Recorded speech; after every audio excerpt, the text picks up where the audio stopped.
좋은 아침입니다. 아침의 한알 뉴스 종합 비타민 아침의 매일경제 김은미입니다. 꼭 필요한 뉴스만 콕콕 집어서 전해드리겠습니다. 시작해볼까요?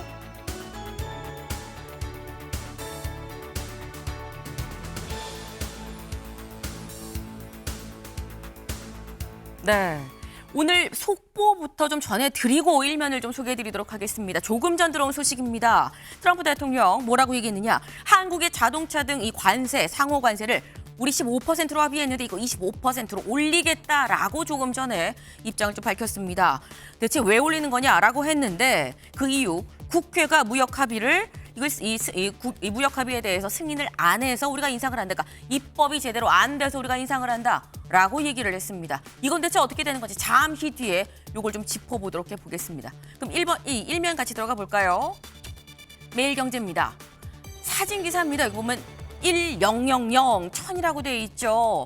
1064.41이다. 네. 어제 코스닥 1000을 찍었습니다. 네. 5000 피해에 이어서 이제 천스닥이다라는 건데 코스닥이 1000을 찍은 게 이제 4년 만이죠. 종가 기준으로 따지면 25년 4개월 만이다. 어제 9개월 만이었었나요? 이 매수 사이드카까지 발동을 했었는데 꿈의 코스피 5000에 이어서 이제는 3000 스닥까지 갈 것이냐 여부가 또 주목이 됩니다. 다음 기사 볼까요?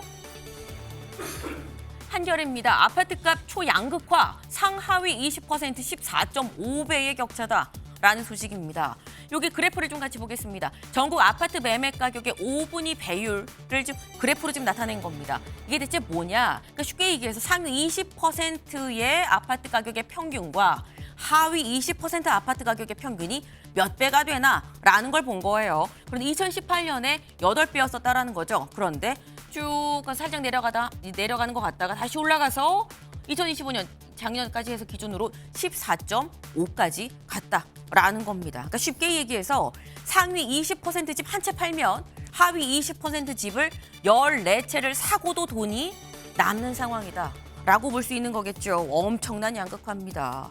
이게 지금 문제는 집값이 이게 서울만 올랐다, 수도권만 올랐다라는 얘기가 되는 거겠죠. 전문가는 뭐라고 얘기를 하느냐 이렇게 얘기를 합니다.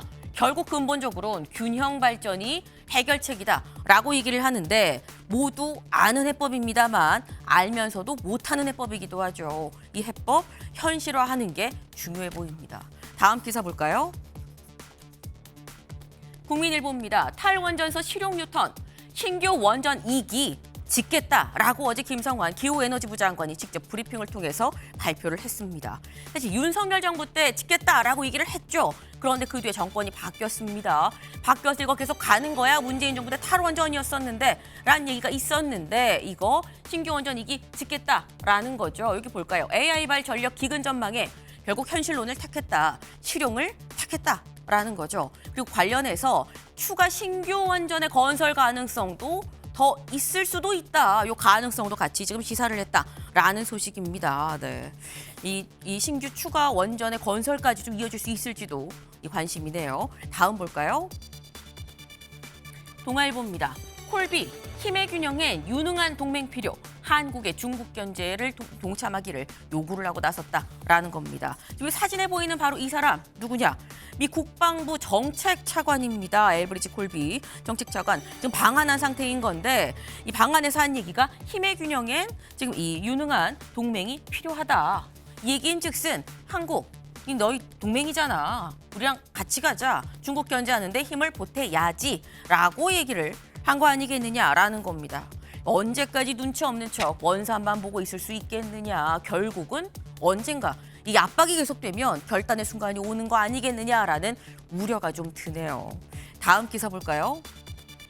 중앙일보입니다. 낡은 구술시험 회귀했다. AI 역설. 그러니까 엄밀히 얘기하면 구술시험이라기보단 대면 시험이 회귀했다라고 보는 게 맞을 것 같아요. 구술시험은 오히려 더 많아지는 추세죠. 이 아나더 스피킹 테스트까지 같이 하는 그런 시대인 건데 이 대면 시험은 거의 안 하고 그냥 비대면으로 알아서 하고 컴퓨터로 하고 한 이런 시험이 요즘에 대학가에서 쫙 있는데 이게 지금 대면으로 간다는 겁니다. 대체 왜 기억하시나요? 지금 명문대로 꼽히는 이른바 스카이에서도 너나 할 것 없이다. AI로 컨닝하다가 걸렸다라는 소식 저희도 몇 번 좀 전해드렸었는데 그러다 보니까 아유 안 되겠네. 그냥 대면 시험으로 일일이 다 써가면서 내 앞에서 눈으로 보는 데서 시험 봐. 있다라는 걸로 회귀하고 있다라는 겁니다. 그런데 문제는 이제 AI 활용은 고정값이죠. 활용을 안 하는 데가 없습니다. 근데 언제까지 하지 말라고 할 거냐라는 거죠. 활용을 하되 이걸 컨닝이 아니라 활용해서 지식 정도를 좀 파악할 수 있는 정도로 시스템이 좀 마련돼야 되는 거 아니냐라는 얘기가 나오고 있습니다.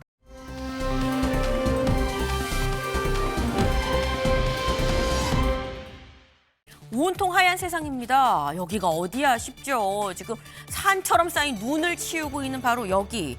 이 미국 펜실베이니아주의 필라델피아의 한 공항입니다.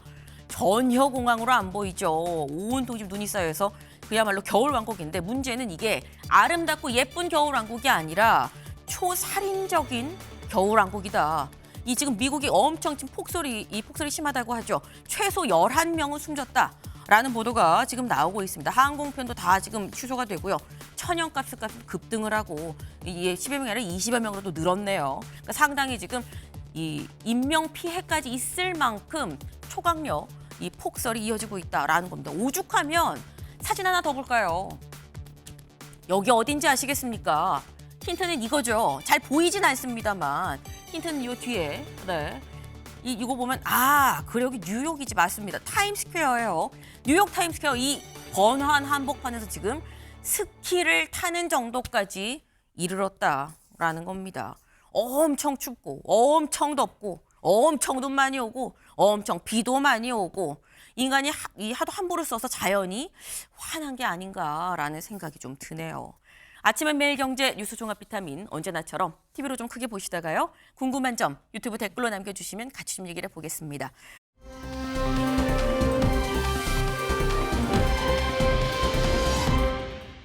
저희가 아까 시작하기 전에 속보 전해드린 게 있죠. 바로 트럼프 대통령 상호관세 15에서 25%로 올리겠다라고 발표했다라는 건데 뭘 통해서 SNS를 통해서 또 얘기를 했습니다. 자신의 SNS 뭐라고 올렸느냐.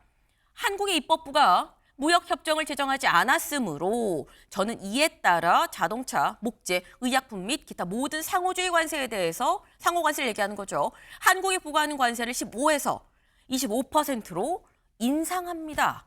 라고 글을 올렸습니다. 이거 보고 지금 저희가 지금 조금 전에 발표했어요 라고 지금 말씀을 드린 건데 근데 이게 이정원 의원님 사실 저희가 알기에는 분명히 한미 관세 협상 잘 됐어요 짝짝짝 하고 난 다음에 11월 안에 입법 발의하면 11월 1일부터로 소급 적용이 된다. 그러니 발의하자 해서 11월 26일인가에 발의를 한 걸로 기억을 하는데 그 뒤에 어떻게 된 겁니까? 네, 법안 발의를 하고 이걸 처리하는 과정에서는 최소 네. 수개월에서 많게는 반년 이렇게 걸릴 수도 있습니다. 저는 트럼프 대통령이 트루스 소셜톡을 통해서 한국 입법부가 미국과 한국 간의 합의를 지키지 않았다라고 밝힌 것을 자세히 아직은 파악하지 못했고 이해할 수가 없습니다. 구체적으로 어떤 합의를 한국 네. 국회가 어떻게 어겼다라고 하는 부분에 대해서 명시하지 않았기 때문에 네. 지금으로서는 단정적으로 말할 수 없습니다. 저는 그 한미 간의 무역 합의가 국회에서 비준을 하거나 승인을 해줘야 할 상황은 아니다라고 판단을 하고 있고요. 저는 왜 이렇게 또 트럼프 대통령이 한국을 압박하는 작업을 시작했느냐. 네. 저는 쿠팡의 문제와 무관치 아하. 않을 것으로 저는 판단이 됩니다. 일단 쿠팡이 미국 정치권을 상대로 해서 계속해서 로비를 하고 있다는 소식들 들려오지 않습니까? 네. 쿠팡의 무책임한 부분에 대해서 개인정보 유출 부분에 대해서 계속해서 한국 국회가 문제를 삼고 있는 데 대해서 브레이크를 걸고자 하는 것이 아닌가라는 판단이 들고요.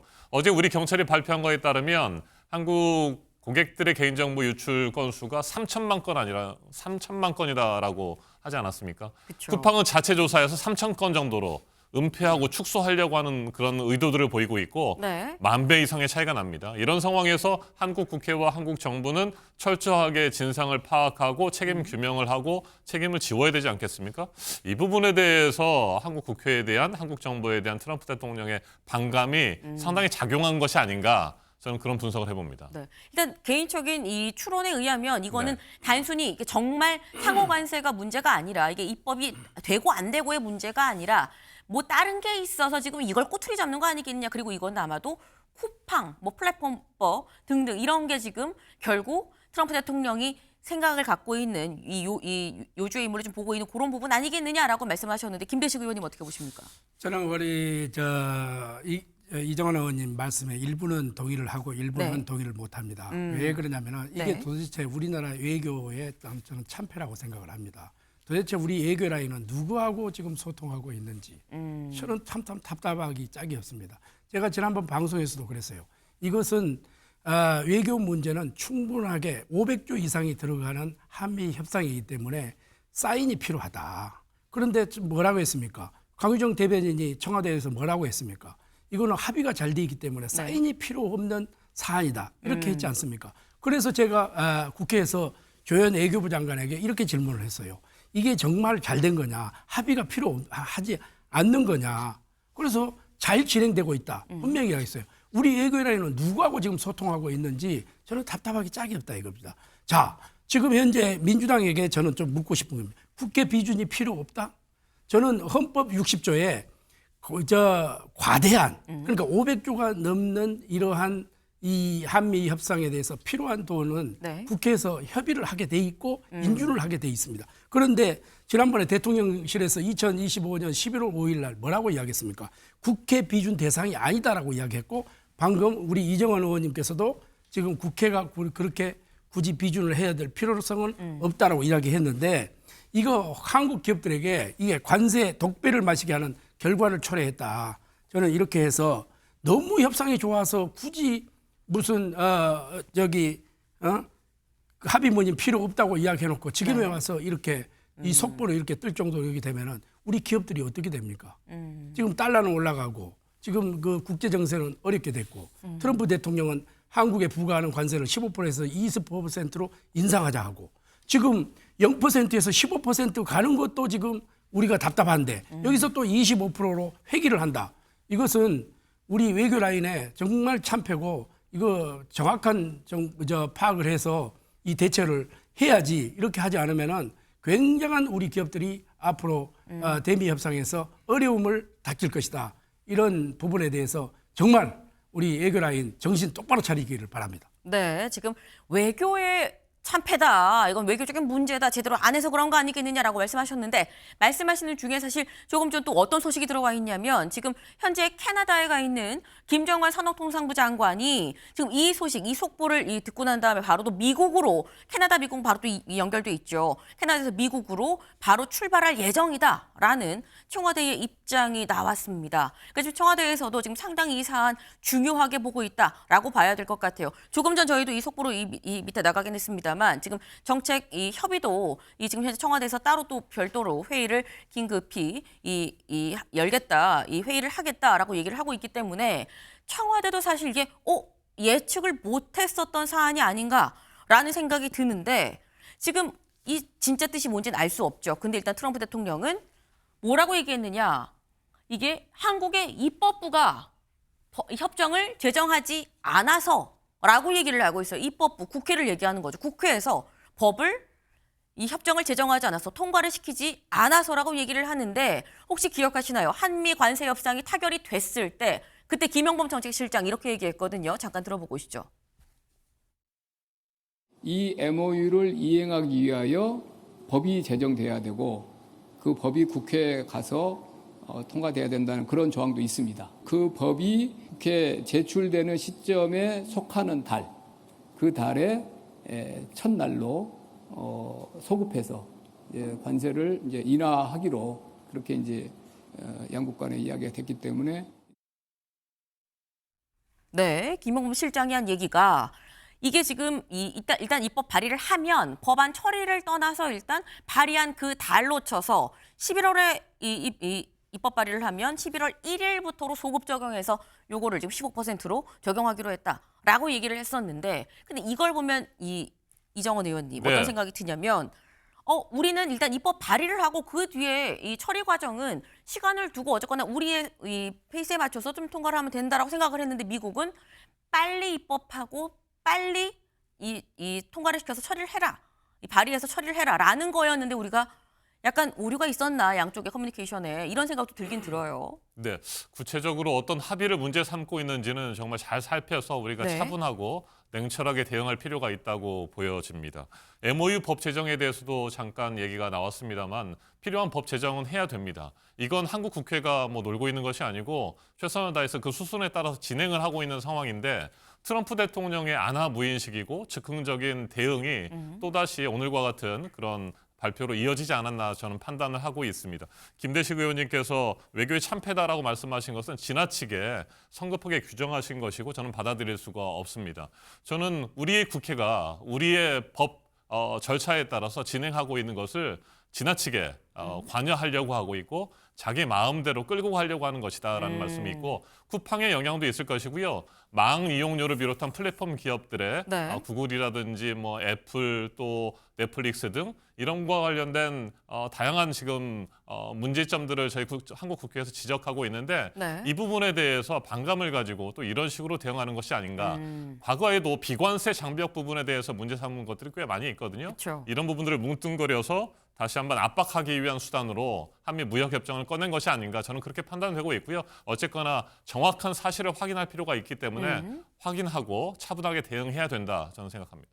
지금 이정원 의원님께서는 이게 표면적인 얘기인 거고 사실 트럼프 대통령의 캐릭터 자체가 이 사람이 아라고 말했다고 다 아라고 받아들일 수 있는 그런 캐릭터가 아니기 때문에 진짜 속뜻이 뭔지를 파악하는 게 먼저 우선이다라고 말씀하셨는데 일단 중요한 건 진짜 이유가 뭐든지 간에 입 밖으로 내놓은 건 15%를 25%로 올리겠다는 얘기인 거죠. 15% 합의가 됐을 때 그때 이 뭐뭐가 합의됐나 같이 볼까요?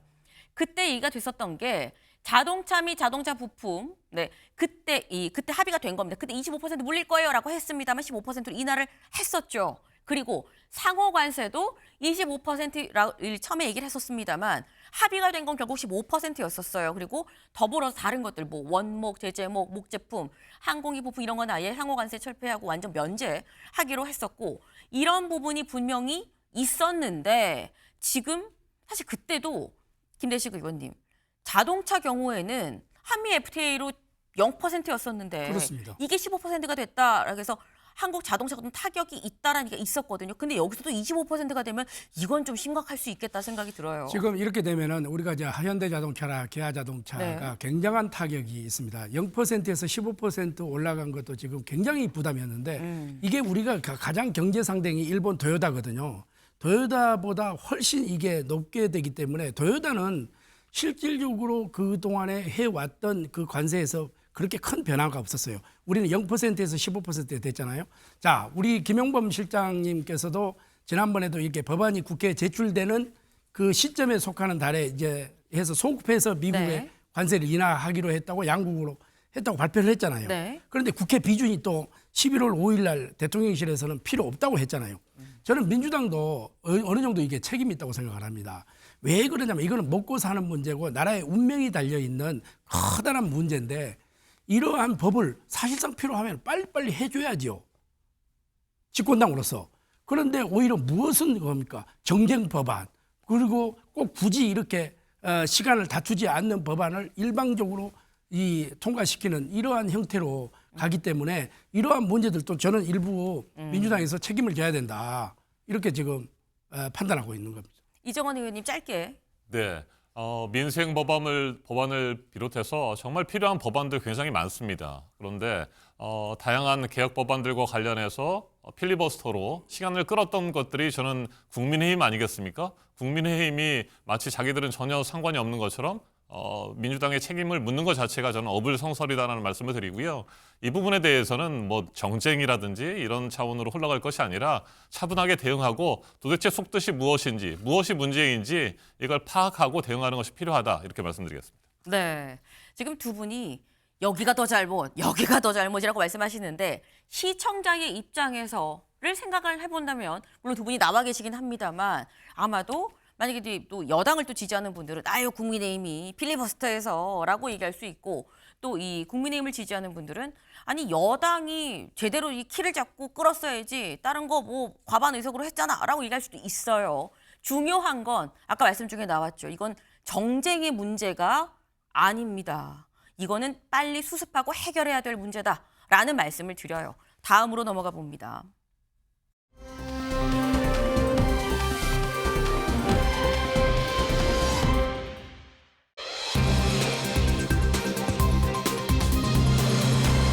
오늘부터 닷새입니다. 무엇이? 기사 볼까요? 오늘부터 이해찬 전 총리 장래 닷새간 기관 사회장으로 엄수된다라는 거죠. 조금 전, 지금 저희 8시 20분을 조금 넘어가고 있습니다만 오늘 오전 7시가 조금 넘은 시각 이해찬 전 총리의 이 시신이 이 인천공항에 도착을 했습니다. 그리고 이제 서울대병원 장례식장으로 이송이 되고 있는 그런 상황인데 영상 같이 보고 오실까요?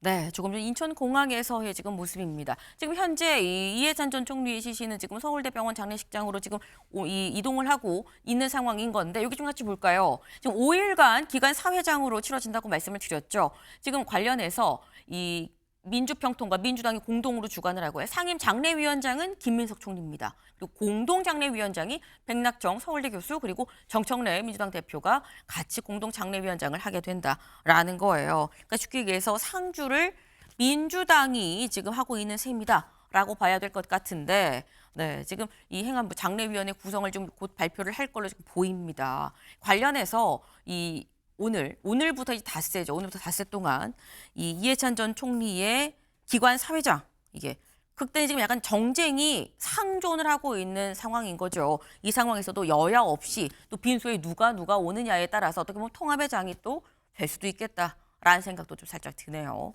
다음으로 넘어가 볼까요?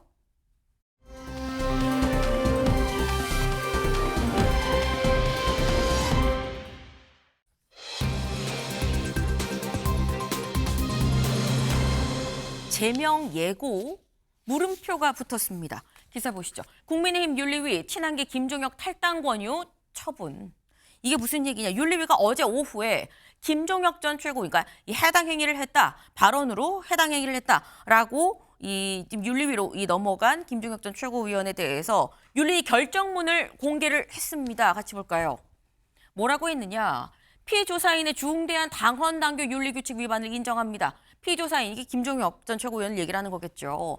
대체 뭐에 대해서 얘기를 하느냐? 이게 이 관련해서 결정문에 써 있는 내용이에요. 망상 바이러스, 한 줌도 안 돼, 파시스트 이런 발언들을 했는데 이게 정당 리더십, 동료를 비방함으로 인해서 당 이익이 침해가 됐다. 그리고 이걸 통해서 자신의 이미지 메이킹으로 사익을 추구했다라고 얘기를 하고 있고요. 장종혁 대표에 대해서 영혼을 팔았다라고 발언을 한 거에 대해선 현 지도부를 지속적으로 타격해서 당내 분란을 조장했다라고 지금 얘기를 하고 있는데 요 얘기들 이 윤리위가 이 탈당 권유 처분까지 간 요 발언들 직접 들어보시죠. 한 대표가 뭐 좀 만나 뵙고 좋은 말씀 들었으면 좋겠다라고 얘기를 해서 그래서 유승민 대표가 그러시자고 그래서 만나서 얘기를 했던 거고 안철수 대표에 대해서도 연락을 해서 뵙자. 당이 이렇게 부정선거론을 주장하고 그리고 극우 세력들에 의해서 지배되고 계몽령이라는 그런 망상 바이러스에 지배되는 이런 당이 되면 안 된다. 뭐 이런 얘기를 하신 걸로 알고 있습니다. 장종혁 대표는 이른바 강경보수, 극우보수 뭐 이런 분들을 껴안고 싶겠죠. 민주당이 아시다시피 여러 가지로 문제점들이 드러나고 있습니다. 그럼에도 불구하고 국민의힘 지지도는 올라가지를 않아요. 민심에 따라야 되는 거 아닙니까? 예. 당연히 집권을 요구하는 당이라면 예. 그 당내에 있는 어떤 소수의 어찌 보면 이제 점점 줄어들어서 한 줌도 안 된다고 생각이 되어져요. 네, 지금 들으신 이 발언들, 이 발언이 탈당 권유에 해당하는 수위의 발언들이냐 아니냐 여부에 대해서 지금 이 논란이 있을 수 있습니다. 하지만 윤리위는 어쨌거나 결론을 내렸죠. 탈당 권유다. 탈당 권유가 어느 정도의 징계냐 좀 보겠습니다. 지금 윤리위에서 내릴 수 있는 징계 수위는 크게 네 가지예요. 경고, 당원권 정지, 최대 3년까지 할 수 있고요. 탈당 권유, 그리고 제명이 있습니다. 근데 김대식 의원님, 처음에 김종익 전 최고위원에 대해서 당무위에서 당원권 정지 2년이었었거든요. 근데 요거보다 하나 높은 탈당 권유예요. 이 얘기는 검찰의 구형보다 선고가 더 세게 나왔다, 이렇게 봐야 되는 거 아닙니까? 그렇습니다. 지금 김종혁 전 최고위원에 대한 그런 징계 문제, 네. 윤리에서 징계 문제, 그리고 우리 당내 문제, 이런 부분에 대해서 참 국회의원 한 사람으로서 우리 국민 여러분들께 심려를 끼쳐서 해서 먼저 사과의 말씀을 드립니다. 이 당이 정상적으로 가고 또 국민들에게 사랑받는 정당으로 탈바꿈해야 되는데 계속해서 우리 당내 이 분열이 있는 모습을 국민들에게 보여주는 것 같아서 참 안타깝기 짝이 없습니다. 그러나 윤리위원회는 이 당의 어떻게 보면 최고 그 심판기관이라고 네. 해도 과언이 아닙니다. 윤리위원회에서 결정되면 이제 최고위원회에서 와서 최종적으로 이렇게 결정이 되는 건데, 윤리와 이 최고위원은 별도로 이렇게 놀기 때문에 지금 그 당무위원회에서 결정한 사항보다 지금 당무위원회는 검사격이고 윤리위원회는 판사격 아닙니까? 그렇죠. 윤리위원회, 당무위원회에서 오는 것보다 그 윤리위원회에서 더 지금 이 탈당 권유까지 징계가 나왔기 때문에 이 결론이 어떻게 나올지는 좀 더 두고 봐야 되겠지만 최고위원까지 네. 가야 되기 때문에, 그러나 윤리위원회에서 결정한 사항을 또 저도 한 당원으로서 국회의원으로서 또 이렇게 판단하는 것은 적절치 않다. 다만 어떠한 그런 그 전체의 의견을 모아서 집행했기 때문에, 그러나 이제 그런 부분은 있더라 하더라도 우리가 정치라는 것은 어떻게 보면은 뺄셈 정치보다 덧셈 정치로 가야 되지 않겠습니까? 이런 부분에 대해서 국민들이 어떻게 우리를 판단할까, 이런 부분에 대해서는 굉장히 염려스럽다, 이렇게 생각을 하고, 또 6.3 지방선거가 얼마 남지 않는 상황 속에서 이것이 이렇게 끌고 이렇게 갈 문제는 아니다. 빨리빨리 결정을 하고 그렇게 해야 좀 이렇게 치유할 수 있는 좀 시간이 또 필요하지 않겠어요? 네. 자, 이런 점에서 우리 당내 의견을 저는 차분하게 좀 듣고 있다, 이런 말씀으로 대신합니다. 예. 네. 지금 중요한 말씀하셨어요. 정치는 뺄셈보다는 덧셈 정치를 해야 되는 거 아니겠느냐라는 말씀을 하셨습니다. 그리고 당내 논란으로 이런 상황 자체가 일단 빚어지는 거에 대해서 좀 죄송하다, 국민 여러분께 말씀을 하셨는데, 일단 이번 사안에 대해서 당사자는 또 김종혁 전 최고위원이죠. 김종혁 전 최고위원 어제 밤에 이런 글을 올렸습니다.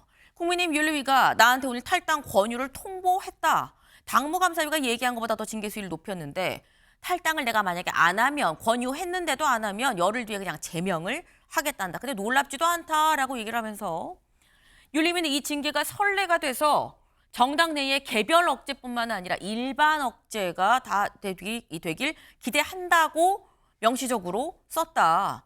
당원 전체를 겁주고 입틀막을 하기 위한 걸 노골적으로 얘기한 거 아니겠느냐라고 얘기를 했어요. 그러면서 근데 나는 이게 이해가 안 된다. 뭐가? 오늘 오후 5시에 전화로 나한테 이 징계를 통보했는데 결정은 금요일 밤에 됐다고 한다. 사흘이나 지나서 월요일 저녁에 전화로 통보하는 이유가 뭐냐? 내 머리는 단단하고 뿔은 제법 날카로우니 돌로 날 죽이려면 조심하셔야 될 거다라고 얘기를 했습니다. 지금 이 김종혁 전 최고위원 입장에서는 받아들일 수가 없다라는 얘기인 거죠. 그리고 내 머리는 단단하고 뿔도 날카롭다. 나 가만히 안 있어. 가처분을 내겠다라는 것도 본인 여태까지 입장에 사실 들어 있어요. 근데 또 사실 여기서 의아한 부분도 있는 게 이정원 의원님. 네. 분명히 금요일 저녁에 이게 윤리위에서 결정이 됐는데 왜 3일 지나서 월요일 저녁에 이거를 그러면 전화로 통보를 한 것이냐? 이유가 뭡니까? 라고 김종혁 전 최고위원 얘기를 하고 있거든요. 뭐라고 보십니까? 글쎄요, 제가 판단하기로는 어제 시점이 네. 장동혁 당대표가 단식을 끝내고 병원에 입원했다가 퇴원한 날 아니었습니까? 장동혁 당대표가 단식을 하는 동안에는 그래도 조금 수면 아래로 가라앉아 있었는데 네. 퇴원하자마자 다시 한동훈 전 당대표와의 주도권 다툼에 나섰다라는 생각이 들고요. 그 일환으로 김종혁 전 최고위원에 대한 징계가 또 발표가 된 것이 아닌가 판단이 됩니다. 국민의힘의 내부 주도권 다툼이 점입가경입니다. 상대당에 대해서 제가 뭐 왈가왈부 말을 굳이 얹고 싶지는 않습니다만 과연 본인들이 운영하는 국민의힘이 제1야당으로서 민주정당으로서의 모습을 우리 국민들께 보여주고 있는지 저는 냉철히 판단할 필요가 있다고 생각됩니다. 민주정당이라고 한다면 치열하게 논쟁하고 자유롭게 토론하고 때로는 쓴소리도 할 수 있어야 되는 것 아니겠습니까? 네. 입틀막 하려고 하는 정당, 이건 뭐 국민들이 이해할 수 없고 받아들일 수 없다고 판단합니다. 굳이 금요일 밤에 결정된 거를 월요일 저녁에 얘기한 이유, 장동혁 대표가 병원에서 퇴원을 해서 복귀 의지를 공개적으로 좀 표명을 한 그 날이기 때문 아니겠느냐. 결국 당내 주도권 싸움이다라고 지금 말씀을 하셨어요. 네. 근데 사실 실질적으로 한국일보는 뭐라고 제목을 뽑았느냐 같이 볼까요?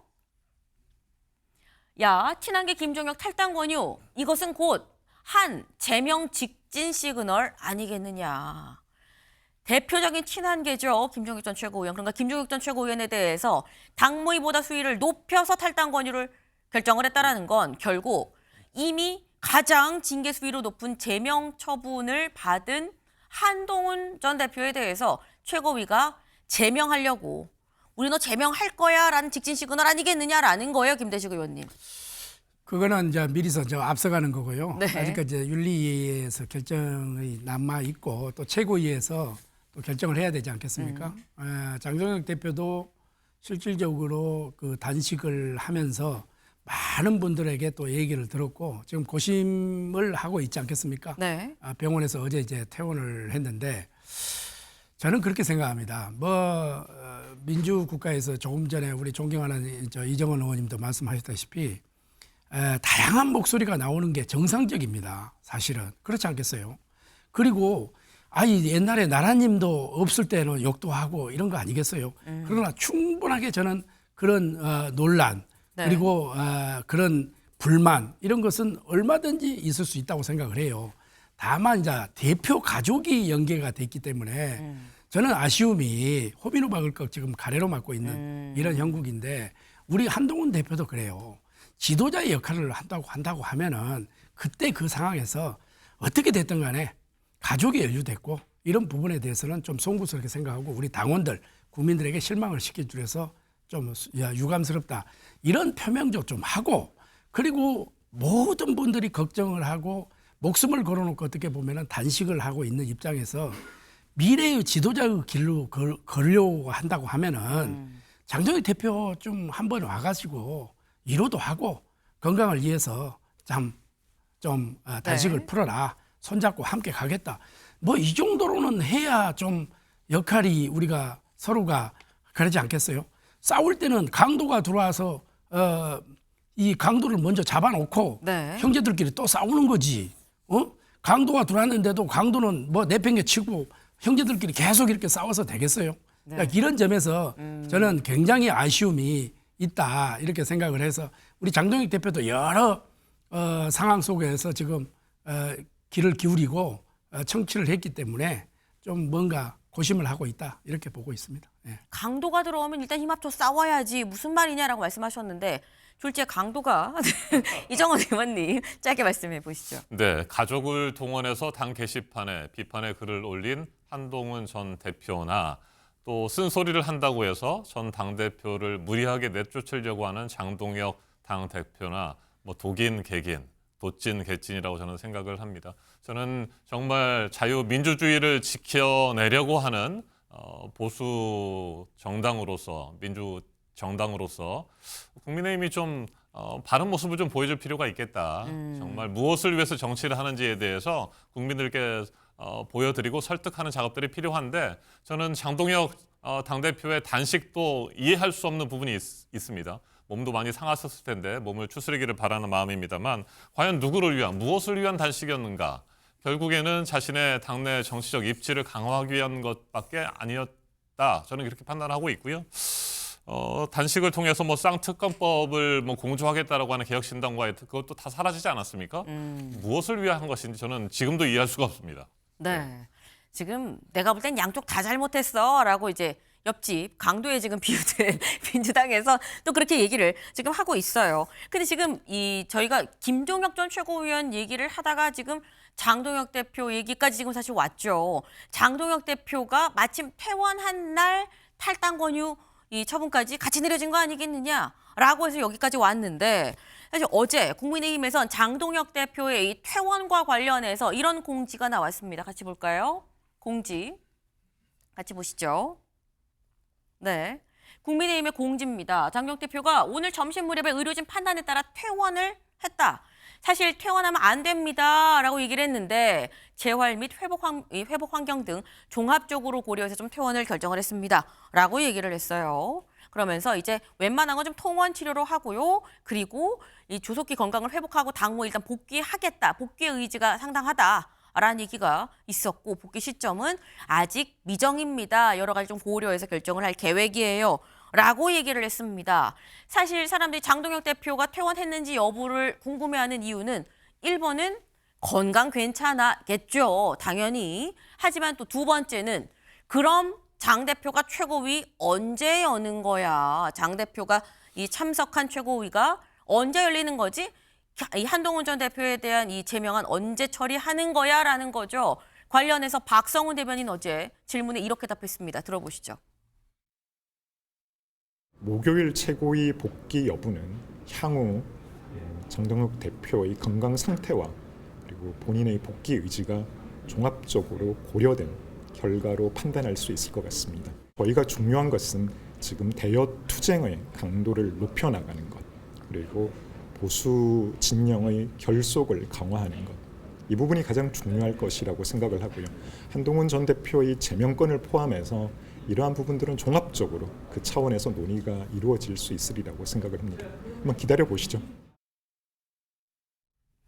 보수 진영의 결속을 강화하는 게 가장 중요한 거 아닙니까? 라고 얘기를 했는데 이게 사실 해석에 따라서 김대식 의원님. 보수 진영의 결속을 위해서 한동훈 전 대표도 같이 결속이라고 생각할 수도 있고요. 자꾸 분란을 만드는 사람은 치우고 확실하게 우리끼리 결속이라고 해석이 될 수도 있습니다. 어디에 49대 51이라도 어디가 더 방점이라고 보세요? 지금 현재 이제 갑론을박이 있어요. 네. 한동훈을 제명하면 안 된다. 장동혁 대표가 포용을 해야 된다. 그리고 제명을 해라. 이런 갑론을박이 있어요. 그러나 어제 갤럽조사연구소에서 나오는 이 데이터를 보니까 우리 당의 지지층은 49 정도로 나왔나요? 이렇게 나오고 거의 비슷하게 나왔어요. 리얼미터를 말씀하시는 것 같아요. 어제 나온 거 리얼미터. 어제 갤럽이 아니라. 리얼미터죠. 리얼미터. 거기서 어제 나온 건 리얼미터죠. 네. 거기에서 나온 게 이제 비슷하게 나오고 전체로 봐서는 비슷하게 나오는데 우리 국민의힘의 지지층에서는 좀 높게 나온 것 같아요. 그러나 그게 무슨 데이터상으로서 높게 낮다 이렇게 보다도 좀 이렇게 하나의 어떤 결정은 심도 있는 고민과 또 국민의 눈높이를 맞춰야 되지 않을까 저는 이렇게 생각을 해서 윤리가 됐든 최고위가 됐든 간에 고심의 고심 끝에 저는 결정을 내려줘야 된다 이렇게 생각을 합니다. 네, 사실 굉장히 어려운 일입니다. 빨리 지방선거를 생각해서 또 치유할 시간이 필요하기 때문에 빨리 결정을 해야 되는데 이 결정 자체는 또 고심의 고심을 거듭해서 해야 된다라고 말씀을 하셨어요. 지금 이 퇴원을 한 장동혁 대표 굉장히 지금 생각이 많지 않을까라는 생각을 좀 해봅니다. 다음으로 넘어가 볼까요?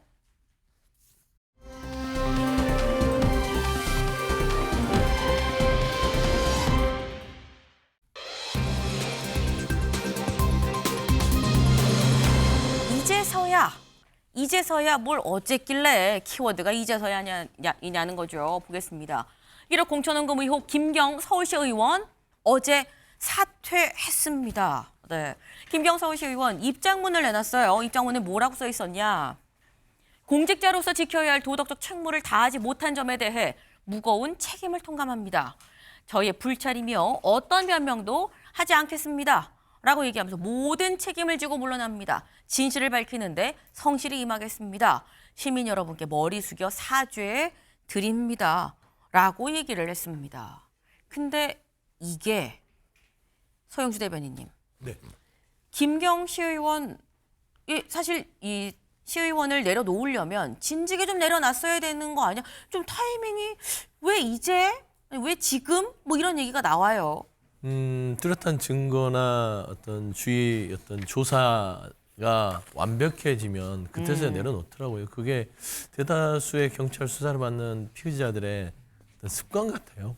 그래서 늘 얘기하지만 장고 뒤에 악수라는 그런 말이 있지 않습니까? 그래서 미리 내려놓고 수사를 받았으면 그나마 반성하는 모습을 볼 수 있었겠으나 제가 봐서는 지금 현재 모든 책임을 지고 네. 처벌을 받겠다 하는 것은 구속은 피하겠다 라는 입장 같아요. 그래서 조금 더 이 어떤 본인이 저지른 혐의에 대해서 반성하고 있고 뭐 증거 인멸이라든지 이런 거는 하지 않을 테니 제가 봐서는 영장이 신청될 것 같아요. 보면은 청구가 될 것 같고 네. 그러면 실질심사를 받았을 때 그런 피의자로서의 태도가 실질심사에서는 구속 여부를 결정하기 때문에 저는 그런 자락에서의 좀 뒤늦은 어떤 그런 반성이 아닌가 싶습니다. 네. 그러니까 결국은 본인의 구속을 피하기 위해서 나름 좀 전략적으로 지금 이제는 정말 내려놔야겠다. 내려놓고 좀 더 반성하고 아까 사죄합니다라는 표현도 있었죠. 사죄하는 모습을 좀 보여야겠다는 판단 아니겠느냐라고 말씀하셨는데 요거 짧게 이경민 변호사님. 그럼 지금 물론 경찰이 어느 정도까지 다 갖고 있는지 알 수 없습니다만 현재 공개된 사안만으로 봤을 때 구속영장이 청구가 되면 요거 이 구속됩니까 안 됩니까? 그러니까 지금 만약에 이제 시의원직을 내려놓는 그런 결정을 하지 않았다면 네. 사실 구속영장이 청구가 되고 발부가 될 가능성이 좀 높았다라고 볼 수 있을 것 같습니다. 왜냐하면 이제 정치자금법 위반 같은 경우에 사실은 이제 증거 자체가 뭐 한정적인 부분이 있는데 네. 계속해서 이제 초기부터 좀 대응을 했던 부분이 바로 본인이 출국을 해버렸고 그리고 텔레그램도 가입했다가 탈퇴했다가 이를 반복했기 때문에 너무나 증거인멸의 염려가 이제 높은 상황이거든요. 그래서 그런 측면에서 봤을 때는 이대로 그냥 가게 되면 영장이 발부될 가능성이 너무나 높다라고 판단이 되니까 아마 마지막으로 본인이 이런 정도의 승부수를 좀 던진 것 같습니다. 그래서 이제 불구속으로 앞으로 협조를 하겠다 이런 의지를 보여주는 것 같은데 근데 앞으로 또 나올 의혹들이 좀 많아가지고 조금 더 지켜봐야 될 부분인 것 같습니다. 일단 가능성을 좀 낮추기는 했는데 그렇다고 구속이 안 될지는 잘 모르겠다. 앞으로 나올 것도 더 있어 좀 보인다라는 그런 취지의 말씀이셨어요. 근데 지금 저 내려놓겠습니다라고 얘기를 했지만 이게 내려놓는다고 내려놓을 수 있는 거냐라는 거죠. 왜? 서울시 의회에서 이거 사직서 내긴 했는데 이거 수리 안 할 건데? 라고 얘기를 하고 있어요. 우리 그냥 윤리위 강행할 거예요? 라고 얘기를 하고 있습니다. 그러니까 보통 그런 거죠. 문제가 있으면 이거 사실 사직서를 수리하면 바로 그냥 퇴직하고 어떻게 뭐 꼬리 자르기처럼 볼 수 있는데 그러지 않고 실질적으로 징계를 하겠다라는 취지로 지금 해석이 돼요. 네. 그렇기 때문에 김경시 의원이 내려놓는다고도 내려놔질 수 있는 것도 아니다라고 봐야 되는데 근데 김경시 의원 관련해서 아까 이런 말씀하셨죠. 앞으로도 나올 게 좀 더 있는 것 같아요라고 말씀을 하셨어요. 조선일보 기사 같이 볼까요? 발뺌하던 김경 처벌받겠다 시의원 사퇴. 여중진에도 후원금을 전달한 정황이 있다라는 소식입니다. 네. 사실 어제 저희 MBN 뉴스 7 보신 분은 아실 거예요. 저희가 단독 보도로 연달아서 전해드렸습니다. 지금 뭔가 후원금이 다른 의원한테도 전달된 정황이 있다라고 저희가 MBN 단독 보도로 전해드렸는데 어떤 내용인지 같이 볼까요? 일단 2023년 7월 3일 통화 녹음에 무슨 얘기가 있느냐. 저희는 일단 D 의원실 보좌관이라고 얘기를 하겠습니다. D 의원실 보좌관한테 뭐라고 얘기냐. 나 이거 강서구청장 관련해서 요거 나 경선 좀 하고 싶은데 요거 어떻게 좀 얘기 전달이 안 될까? 했더니 그러니까 그럼 좀 내가 와서 얘기하면 좀 될까? 했더니 오세요라고 얘기를 한 것 같아요. 했더니 내가 빈손으로 가긴 좀 그렇고 내가 그럼 가기 전 다른 사람 이름으로 좀 후원 좀 하고 갈게요. 라고 얘기를 했어요. 근데 이렇게 얘기를 한 거에 대해서 네 보좌관이 뭐라고 얘기를 하느냐. 볼까요? 이 남편 계좌로 돈 보내면 됩니까? 라고 얘기를 하니까 요거 말고 보좌관이 얘기한 거 있죠. 아, 네. 그거 제가 약간 미스했네요. 보좌관이 뭐라고 하냐면 저희가 웹 포스터 그럼 보내드릴 거기 계좌, 후원 계좌 나와 있으니까 그거 보고 거기로 넣으세요. 라고 얘기를 합니다. 그러고 난 다음에 남편 계좌로 돈 보내면 돼요. 하고 지인한테 전화 통화를 합니다. 요 녹음이 있어요. 남편 계좌로 보내면 돼요. 되냐라고 얘기하면서 남편 계좌로 돈을 보내면 지인이 그럼 내가 의원한테 보낼게 라고 얘기를 했다라는 거죠. 그러면서 해당 의원의 실명까지도 언급이 됐다라는 거예요. 이 D 의원이 누군지는 저희가 말씀드리지 않겠습니다. 하지만 어쨌거나 D 의원한테 뭔가 이런 돈을 보내자 어째자라는 얘기가 있었고 그리고 실제로 요 통화를 한 이튿날 해당 D 의원의 후원금 계좌 고액 후원금 내역을 보니까 500만 원의 고액의 후원금이 입금이 됐더라는 거죠. 이게 그 지인인지 아닌지는 알 수 없어요. 다만 500만 원 후원금을 낸 사람이 누군지를 봤더니 김경시 의원의 최측근인 한 다른 사람. 이번에 김경시 의원 미국으로 가서 이거 뭐야, 왜 간 거야 라는 얘기 있었죠. 근데 미국 갈 때 같이 간 사람입니다. 같이 간 그 지인이 본인 명의로 500만 원의 해당 의원한테 후원금을 냈더라라는 거예요. 이창근 의원님, 이거 어떻게 봐야 됩니까? 사실 저런 부분이 정치자금법 위반이죠. 합법을 가정한 위법이잖아요. 후원금이라고 하는 게 500만 원이 사실 작은 돈은 아니에요. 하지만 그죠? 차명으로 네. 했다는 자체가 위반이라고 볼 수 있는 거죠. 저것은 당연히 강서구청장 보궐선거를 겨냥한 그러한 정치자금법 위반으로 봐야 되고요. 하지만 김경 서울시 의원의 PC에는 저 외에도 수많은 녹취가 또 있다는 거 아니겠습니까? 그렇다면 비단 저것밖에 없겠냐 하는 그런 의구심도 들어요. 그렇기 때문에 철저히 수사를 통해서 밝혀져야 될 것이고요. 그리고 저것은 해당 의원도 역시 후원금이라고는 하지만 사실은 정치자금법 위반이기 때문에 처벌받을 소지도 있다. 저는 그렇게 보고 있습니다. 네. 이게 지금 결국 정치자금법 위반 아니냐라고 말씀하셨는데 이경민 변호사님. 그러니까 이런 경우에 지금 저희가 아직 확인이 된 건 아니에요. 이런 정황들이 있고 녹취가 있는 것까진 확인이 됐다라는 말씀인 건데 정치자금법 위반이라고 한다면 이런 경우에 누구누구가 처벌을 받게 되는 거며 지인, 해당 의원, 보좌관, 김경시 의원 여러 명이 연루됐거든요. 어디까지 처벌을 받게 되는 거고 형량이 어떻게 되는 거냐라는 겁니다. 일단은 이제 받은 의원 같은 경우에는 당연히 이제 처벌을 받는 대상이 되고 네. 준 사람도 처벌의 대상이 되는데 지금 지인이 중간에 껴있지 그쵸? 않습니까? 근데 그 지인 같은 경우에는 어떻게 보면은 그냥 단순 부탁을 받아서 했다라기보다는 좀 뭔가 이제 이게 어떤 명목으로 지급되는 돈인지 여부도 깊이 개입했다라는 그런 부분들이 보여가지고 지인마저도 사실은 어느 정도 이제 공범관계가 인정이 될 수도 있거든요. 그럼 지인도 여기에서 처벌에서는 자유로울 수 없는 상황이다라고 보여지고 처벌 수위에 있어서는 사실 아직까지 좀 단정하기는 이르지만 네. 근데 만약에 이제 김경시 의원 같은 경우에는 여러 명에 대해서 이렇게 이제 금품을 전달한 혐의가 드러난다라고 할 것 같으면 실형까지도 이제 충분히 예상을 해볼 수 있을 것 같고요. 네. 돈을 받은 사람 같은 경우에는 사실 이제 그 부분이 여러 명한테 받은 것은 아닐 수는 있겠지만 네. 어쨌든 돈을 받았다는 자체만으로도 일단은 집행유예 이상의 형이 처벌을 받을 수 있어가지고 그럼 나중에 이제 의원직을 유지하는 부분 그런 부분들에 있어서도 영향이 생길 수 있어서 앞으로 이제 수사기관을 통해 가지고 어느 정도 전달이 됐는지 어떤 명목의 돈이었는지 이런 게 좀 밝혀져야 될 것 같습니다. 지금 말씀을 들어보니까 의도의 불법성을 알고 같이 동참한 이상 이거는 빠져나갈 수가 없다라는 지금 그런 말씀이에요. 근데 사실 이 사안이 김경시 의원, 지인, D 의원을 떠나서 오늘 중앙일보 만평 좀 같이 볼까요? 오늘 만평입니다. 지금 경찰인 것 같아요. 경찰이 영차 김경이라는 고구마인지 감자인지를 캤습니다. 그런데 보니까 뭐가 줄줄이 강선우가 나오고 아무개가 나오고 또 나오고 더 있을 수도 있고 줄줄이 나온다. 제목하여 두근두근입니다. 서영주 대변인님. 네. 민주당 입장에선 누구 또 나오는 거 아니야 하고 두근두근 하지 않겠나라는 취지인 것 같아요. 그 민주당 입장에서는 당사자들이 두근두근하겠죠. 당도 예의주시하고 있는 거는 사실인 것 같은데 네. 공천원금 부분과 관련된 정치인들에 대해서는 아주 엄격하게 처리해야 된다는 게 당의 입장이기 때문에 또 두근두근이 그 불안감으로 표현하기에는 조금 과하지 않냐. 그러니까 당사자들은 이게 직접적으로 어떤 매간매직식의 공천원금은 아니더라도 네. 조금이라도 김경시 의원이나 강선우 의원과 연관이 돼 있다면 그 자체가 정치적 부담이잖아요.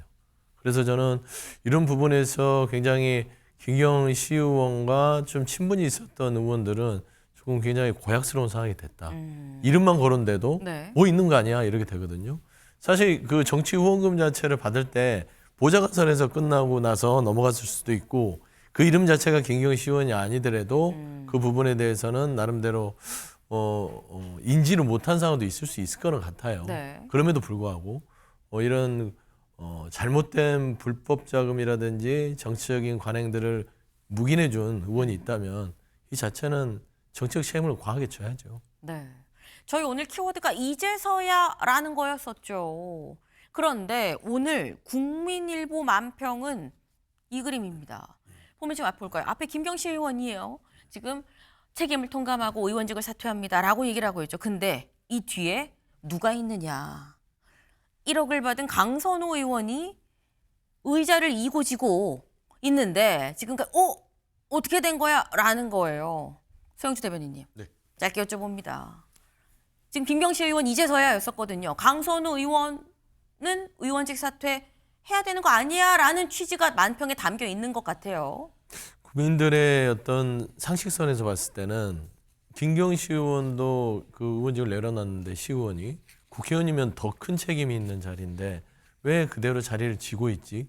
의자를 들고 있잖아요. 그래서 저는 그런 부분에 있어서는 김경시 의원의 처벌받겠다는 그리고 시의원 사태가 강선우 의원에게 가장 큰 어떤 압박이 되지 않을까 싶습니다. 그래서 저도 강선우 의원이 사퇴를 어차피 이야기를 해도 될 거는 같아요. 근데 처리를 하려면 어차피 국회에서 동의 절차를 거치니까 그러면 지금 구속영장이 신청이 돼서 체포동의안이 오고 그 체포동의안을 통해서 영장심심사를 통해서 구속이 돼서 의원직 신분을 갖고 있는 게 어떤 의미가 있을 것인가 라는 차원에서는 저는 강선우 의원이 굉장히 강한 압박을 받을 수 있는 시점이다. 네. 그렇게 생각합니다. 아마 강 의원도 지금 굉장히 강한 압박을 받지 않겠느냐라고 말씀을 하셨어요. 압박이 실천으로 이어질 건지 아닌지 여부는 좀 지켜봐야 되겠죠.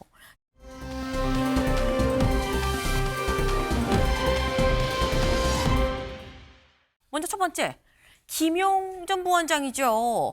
김용 전 부원장이 왜 나왔느냐 기사 같이 볼까요? 이 최측근 김용 보석 중에 북콘서트 여서울시장 후보들을 초청했다라는 겁니다. 김용 전 부원장 지금 현재 2심이 끝나고 현재 보석으로 밖에 나와 있는 상태죠. 그런데 이 상황에서 북콘서트를 지금 하고 있다라는 거예요. 그리고 이 북콘서트에 지금 민주당의 서울시장 후보들을 다 초청을 했다라는 건데 여기 밑줄 좀 같이 보겠습니다. 1부 행사는 김 전 부원장의 근황과 책에 대한 토크, 그리고 2부 행사는 대통령의 꿈, 서울의 꿈이라는 주제로 박주민, 박홍근, 서영교, 전현희, 정원호 구청장 등 서울시장 후보들과 같이 진행을 한다라는 거예요. 네. 이게 여야를 떠나서 사실 북콘서트는 많이들 하죠. 이창근 위원님. 근데 북콘서트를 하는데 사실 지금 현직 의원도 아니고 그 의원이 아닌데 아닌 상황에서 북에서 오세요 그러니까 전부 중진이거든요. 최소 중진인 사람들이 다 이렇게 후보들이 온다는 건데 이거 어떻게 보십니까? 굉장히 바람직하지 않죠. 저것은 이재명 대통령의 측근이기 때문에 가능하다고 이렇게 생각할 수 있는데 사실은 지금 현재 보석 중이잖아요. 그리고 2심까지 징역 5년이에요. 네. 뇌물 7천만 원이 인정이 됐거든요. 근데 본인이 마치 전국 순회 5번을 한대요. 대권 주자 마냥 하는 거거든요. 그런데 거기에 또 서울시장 후보들이 줄줄이 간다는 거잖아요. 굉장히 바람직하지 않죠. 물론 보석을 할 때 거주지 제한을 하고 거주지 제한이 외출까지 제한을 한다는 건 아니지만 사실 이거는 외출을 넘어서는 본인의 정치 행사잖아요. 근데 과연 보석 취소를 할지 수사기관에서 어떻게 행동을 할지 지켜봐야 되는데 대통령의 측근이기 때문에 이것을 봐주게 한다. 그리고 이것을 마치 줄 세우게 한다. 네. 이렇게 가는 것은 아마 두고 대통령한테 부메랑으로 다시 돌아갈 거예요. 예. 일반인이었으면 이렇게 서울시장 후보들을 다 오라고 콘서트 오라고 하는 게 그게 오겠느냐. 결국 대통령의 측근이라는 걸 생각하고 후보들도 가는 거 아니겠느냐라는 말씀인 건데 아까 말씀 중에 나왔죠. 지금 이 현재 아직 확정 판결이 나온 게 아닙니다. 무죄 판결이 나온 게 아니에요. 지금 현재 2심이 끝나고 3심을 지금 진행하고 있는 그런 과정인데 1, 2심이 어떻게 나왔나 좀 볼까요? 1심에서 징역 5년, 벌금 7천, 추징금 6억 7천, 법정 구속됐습니다. 그런데 2심도 1심이랑 동일하게 나왔습니다만 작년 8월에 보석으로 석방이 됐죠. 그리고 이제 대법원 판단이 좀 남아 있다라는 건데 이런 상황에서 이경민 변호사님, 보석 중에 재판이 진행되는 중에 출판 기념회 하면 또 사실 돈이 들어오긴 하거든요. 이런 것들 다 이게 어떤 영리 활동이라고 얘기를 해야 되나요? 영리 활동으로 볼 수 있는지 없는지도 사실 그것도 법적으로 여쭤볼 부분인데 괜찮은 겁니까, 북콘서트?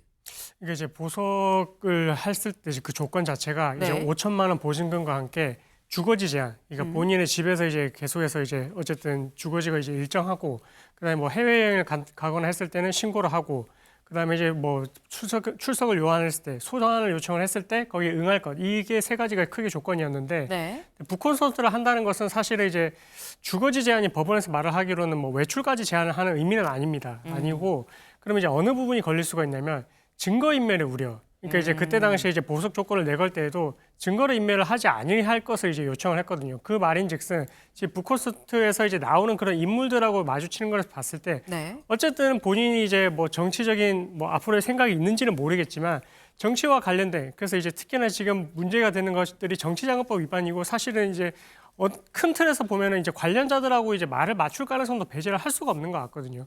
그게 또 이제 뭐 몇 차례에 걸쳐서 이루어진다라고 하게 되면, 그러면 법원 입장에서 이거는 이제 보석 조건으로 내걸었던 조건들을 위반을 할 수 있는 그런 내용이어가지고 이게 과연 그대로 유지가 될 수 있을지는 좀 앞으로 좀 지켜봐야 되지 않을까. 근데 이제 신병에 대한 그런 이제 그 결정 권한이 법원으로 넘어가 있는 상태라서 법원의 판단이 어떻게 나올지는 사실 좀 지켜봐야 되는 그런 상황인 것 같습니다. 사실 법원이 적극적으로 북콘서트 했어, 혹시 증거인멸에 우려 있는 거 아니야, 누구 만나서 뭐라고 얘기했어까지 보기에는 쉽지 않을 수 있는데, 이건 적극성이 또 문제인 거죠. 근데 거기까지 가는 경우는 사실 많지는 않긴 한데, 이게 지금 법의 위반인지 아닌지는 사실 제대로 열어봐야 한다라는 그런 취지의 말씀이에요. 근데 이제 김용 전 부원장이 굉장히 어떻게 보면 이 광폭 행보, 북콘서트 자체도 광폭 행보인데 국회에 온 적도 있어요. 그때 모습 잠깐 같이 보고 올까요? 김영은 무죄다. 정당했습니다. 김영은 무죄다. 저 김용이라는 개인의 억울함이 아니라 대한민국 역사상 그동안에 많은 검찰들의 조작 행위가 있었습니다. 3년 전에 이재명 대표를 잡으려고 사건을 조작했는데 결국은 못 잡았습니다. 그래서 3년 후에 작년 12월 3일 날 저는 내란이 일어났다고 생각됩니다. 네, 사실 국회에서 이 김용 전 부원장이 사실 이렇게 기소가 되고 재판을 받는 이런 것 자체가 다 정치 검찰이다, 정치적 기소다, 억울하다라는 취지의 이 검찰 어떻게 할 건, 정치 검찰 어떻게 할 거냐라는 취지로 이 세미나를 열었나요? 토론회를 열었나요? 근데 그 자리에 직접 왔고 거기서 김용은 무죄다라고 의원들과 같이 얘기하는 모습을 지금 봤어요. 서영주 대변인님. 근데 아직 3심 판단이 안 나왔는데 국회에서 2심까지는 지금 징역형이 나왔거든요.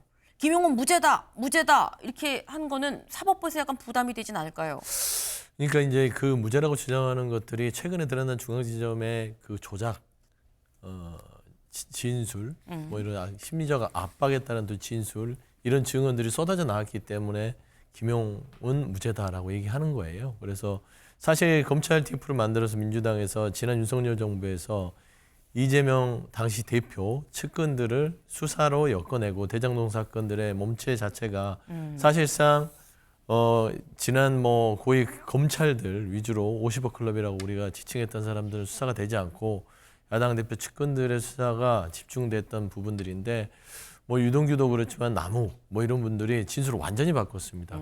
그래서 이거는 검찰의 강압에 뭐 진술이었다 했기 때문에 이 무죄를 한번 다퉈보겠다는 것이고, 최근에 보면은 카카오 김범수 의장 무죄 받은 것도 똑같습니다.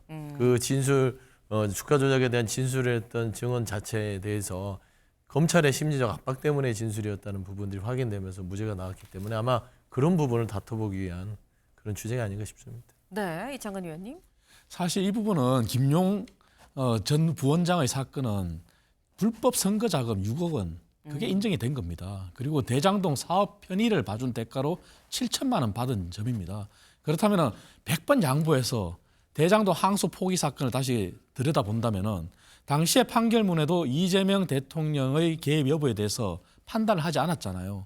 근데 대장동하고 별개로 보더라도 불법 대선 자금이 6억이 어떻게 없어지겠습니까? 그렇기 때문에 이것은 김용을 무죄라고 한 자체는 완전히 사법부에 압박을 가하는 거고요. 말이 안 되는 거죠. 그래서 민주당은 항상 그런 것 같아요. 본인들한테 불리한 재판이면은 다 검찰이 조작이고, 본인한테 유리한 재판이면은 검찰이 잘한 거고. 그래서 이것은 국민들이 지켜보고 있어요. 그래서 이렇게까지 무죄를 주장하는 것 자체는 대한민국 사법부를 정말 형해화시키는 것이고 말도 안 되는 압박이죠. 그런데 제가 좀 말씀드려도 될까요? 짧게. 어차피 네. 대법원의 확정 판결이 되기 전까지는 무죄 추정이라고 얘기를 하지 않습니까? 그러면 여기에 대해서 2심이 나왔으니까 이거는 무죄를 주장하면 안 된다라는 논리는 있어서는 안 되죠. 그리고 사실상 보면 남욱 씨도 변호사예요. 대장동에 엮여 있는. 네. 그분의 진술 자체가 명확합니다. 결국에는 팩트와 다른 증언을 했다. 그리고 사실상 김용 전 지사에 돈을 전달했다는 건 몰랐다. 이런 얘기들이 쏟아져 나옵니다. 그러니까 결국 남욱이라는 사람이 검찰에 회유됐던 부분들을 스스로 자백하는 차원이기 때문에 저는 대법원에서 이게 법리적으로 이게 증거가 없이 증언으로만 지금 이시까지 온 거란 말이에요. 네. 그래서 한번 다퉈볼 만한 건데 그거를 무죄라고 주장하면 안 된다라고 하는 것은 좀 과하지 않냐 싶습니다. 네. 여기서 사실 여야의 시각이 극명하게 드러나는 거죠. 아니 지금 1심, 2심이 이렇게 중형이 나왔고 좀 추징금 6억 7천까지 나왔으면 이거는 받았다고 본 거 아니야 라고 얘기를 하는 거고 아니야 이거 지금 진술이 바뀌고 있잖아 이거 어떻게 될지 몰라 라고 지금 말씀을 하시는 건데 결론은 대법원에서 어떻게 나오느냐 무죄 취지 파기환송이냐 그대로 인정을 하느냐 여부에 달려 있겠죠. 지켜봐야 될 것 같습니다.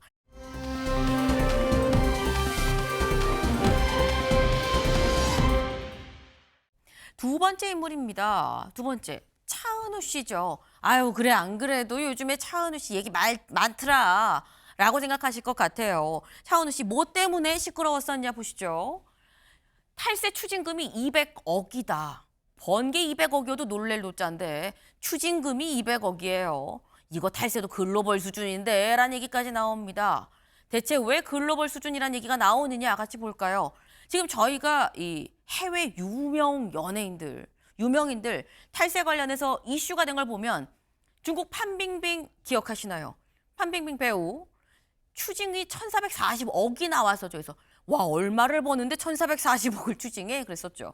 정성 540억 추징금, 크리스티아노 호날두는 240억 많이 버는 건 알고 있지만 웨슬리 스나이프스 230억 그리고 윌리 넬슨이 220억 덕룬 206억 근데 차은우도 얘 질세라 200억이다 라는 거예요.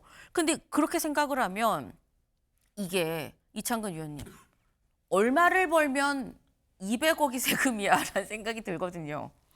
사실 그 버는 금액에 대해서는 우리가 상상할 수 없을 것 같아요. 네. 왜냐하면 상상이 안 돼요 사실. 그렇죠. 네. 왜냐하면 차은우 추징이 200억인데 본인이 저렇게 추징이 당하는 데 있어서 사실 결정적인 역할을 한 게 페이퍼 컴퍼니잖아요. 페이퍼 컴퍼니가 또 본인의 어머니가 운영하는 장어집이었죠. 예.